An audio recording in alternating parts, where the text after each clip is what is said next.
Hello student, welcome to equator academy Dehradun. और हम लोग शुरू कर रहे हैं अब फिजिक्स के लेक्चर्स। नाउ फिजिक्स की बात करें तो आपके एग्जाम की लगभग क्लास 10th आप मान के चलो,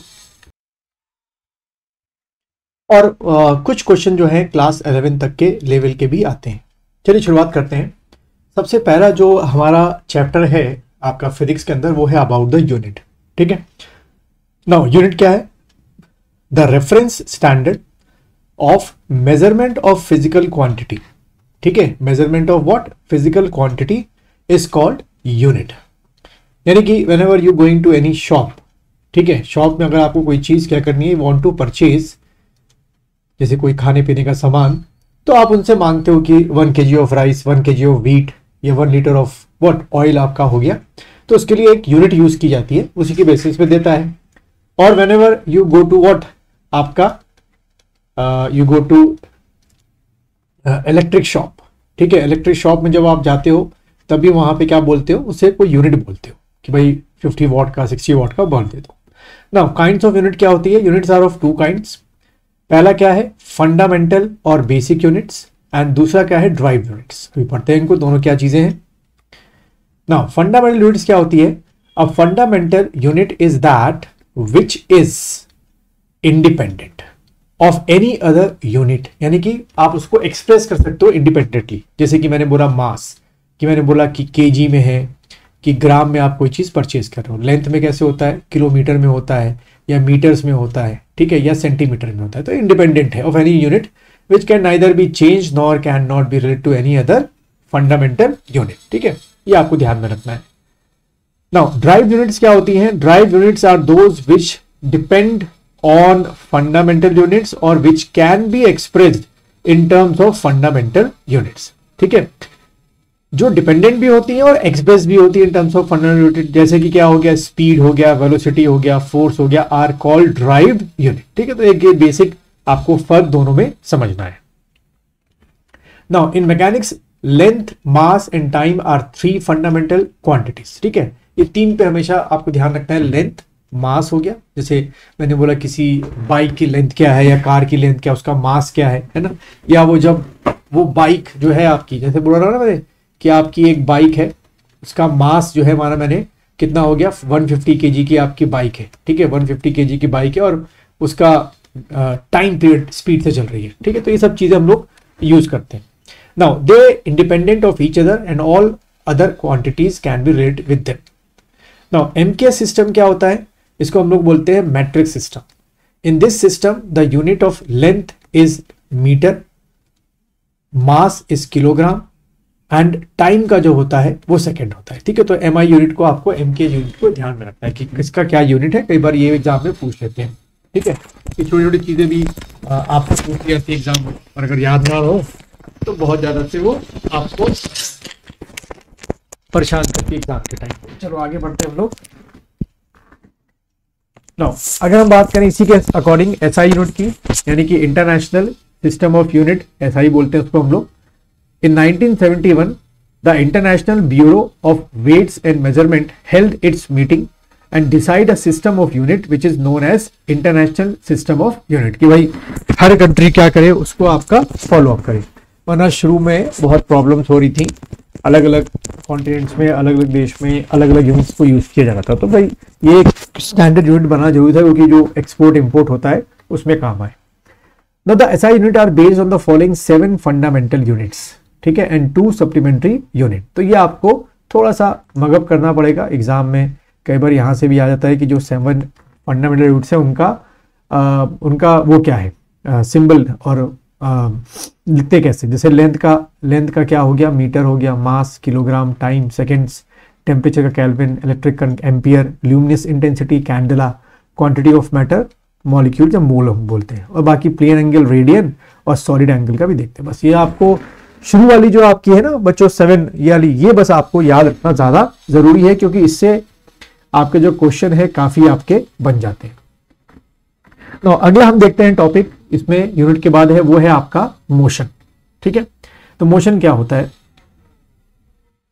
मोशन देखो क्या है, the concept of motion and rest depends on observer and object. ठीक है, ऑब्जर्वर एंड ऑब्जेक्ट में कैसे कर सकते हैं, जैसे मान लो मैं यहां पर एक पर्सन को खड़ा कर देता हूं, ये इसको क्या मान लेते हैं, इसको हम लोग ऑब्जर्वर मान लेते हैं, और ये एक आपका ऑब्जेक्ट है, ठीक है। इसके आपस के जो एक तरीके का रिलेशन है उसमें हम पढ़ेंगे क्या कि मोशन क्या है और आपका रेस्ट क्या है। Now if the position of an object in space changes with time, it is said to be motion, otherwise at rest. मतलब फिर से ये पर्सन को खड़ा कर दिया, इसको हमने क्या माना था, इसको हमने ऑब्जर्वर माना था, और ये आपका ऑब्जेक्ट है, ठीक है। तो ये जो आपका ऑब्जेक्ट है ये माना कि पोजीशन 1 पे था, ठीक है। मान लो अभी से 1 मिनट पहले पोजीशन 1 पे था, आफ्टर 1 मिनट ये किस पे आ गया, पोजीशन 2 पे आ गया, ठीक है।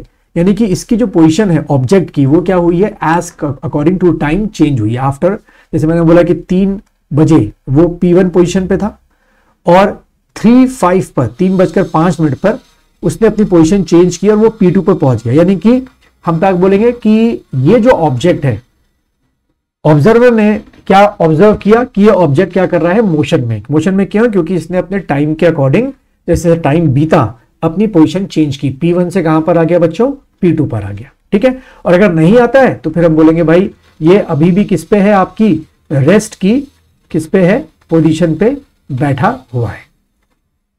Now motion can take place in 1 dimension, linear, ठीक है। बिल्कुल आपका इस पॉइंट पे था, माना कि ये पॉइंट क्या है, A पॉइंट है, और ये वाला पॉइंट क्या है, B पॉइंट है। बिल्कुल लीनियर में इसने अपनी क्या की है, मूवमेंट की है, ठीक है।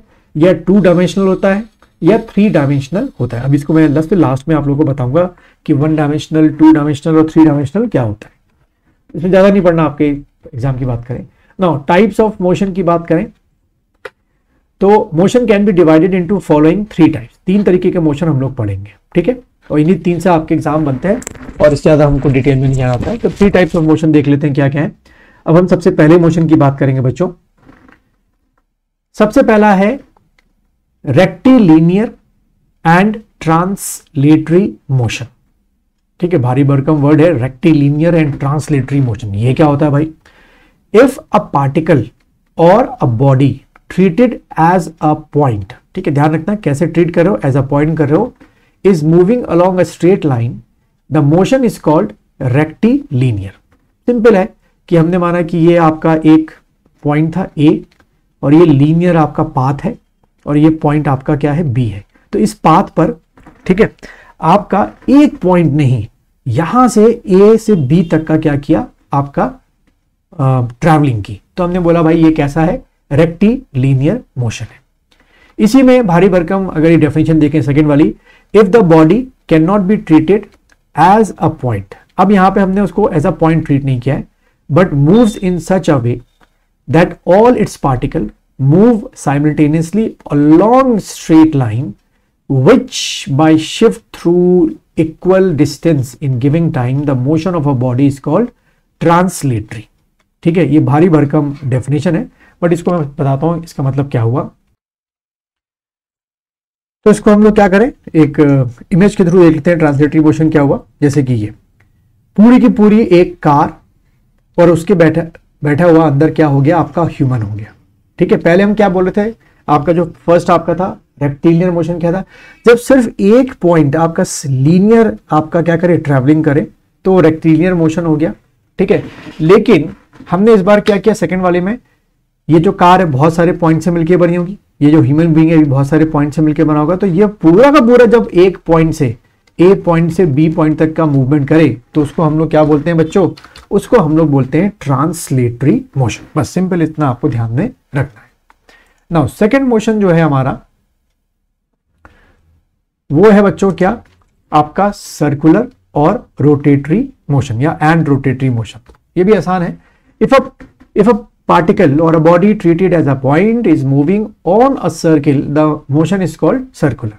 यानी कि ये पॉइंट बना दिया, इसके चारों ओर एक पॉइंट क्या कर रहा है, मूव कर रहा है, तो हमने क्या बोल दिया, सर्कुलर बोल दिया। और ठीक इसके उल्टा ही क्या कर दिया हमने, एक पॉइंट सेंटर में, इसके चारों ओर कोई पूरा का पूरा ऑब्जेक्ट क्या कर रहा है, अराउंड में मूव कर रहा है, तो उसे हमने क्या बोल दिया, रोटेटरी मोशन बोल दिया। यानी कि if a body can not be treated as point and all its particle move simultaneously along circle by a shifting through equal angle in given time, the motion is called rotatory. पहले वाले में सिर्फ एक point बच्चों move कर रहा था, second वाले रोटेटरी मोशन में हमने बोला पूरा का पूरा कार हमने एक पॉइंट के चारों ओर मूव करा दी, ठीक है, तो उसको हमने क्या बोल दिया, सर्कुलेटरी और रोटेटरी मोशन। उसके बाद ये जो मोशन होता है आपका सर्कुलेटरी रोटरी, ये क्या होता है 2D और 3D होता है, and it can be uniform और नॉन यूनिफॉर्म। देखो यूनिफॉर्म क्या होता है कि जब आपका एक सर्टेन क्या एक इक्वल टाइम में क्या हो, एक इक्वल क्या हो आपका कह सकते हो कि ट्रैवलिंग हो, ठीक है, एक इक्वल ट्रैवलिंग हो तो उसको हमने क्या बोल दिया, यूनिफॉर्म। नॉन यूनिफॉर्म में क्या कर दिया कि डिस्टेंस तो बिल्कुल बराबर तय किया, बट टाइम जो है वो कहीं ज्यादा कहीं कम लगा है, लेकिन डिस्टेंस क्या है, बराबर ट्रेवल हुआ, तो हमने बोल दिया उसको non uniform. Now oscillatory and vibratory motion क्या होता है, if a periodic motion is constrained within certain limit or it is form up and down, it is said to be oscillatory।